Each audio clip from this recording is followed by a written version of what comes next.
এটা আমাদের চিতার প্রোফাইল। আমি সার্চ করতেছি যখন, আমি দেখতেছি 1-2 ঘন্টা আগে অনলাইনে। ভাই, এই চিতা নামটা তোমরা আজীবন মনে রেখো।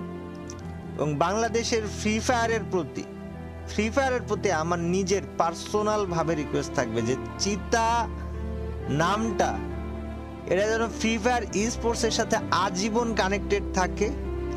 ফ্রি ফায়ার নিজে যেন এই চিতা এই নামটাকে আলাদাভাবে রিকগনাইজেশন দেয়।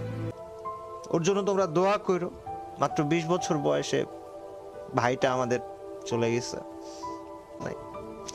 আর গাইজ, আমি তোমাদেরকে একটু বলে দেই, চিতার মানে ওকে দাফন করা হবে হচ্ছে ওর ফেনীতে, ওর গ্রাম যেখানে এলনা পাথর, ছাগলনাইয়া, ফেনী, এখানে। তো কেউ যাইতে চাইলে যাইতে পারো। আজকে সম্ভবত বাদ এশা ওর জানাজা অনুষ্ঠিত হবে এলনা পাথর, ছাগলনাইয়া, ফেনীতে।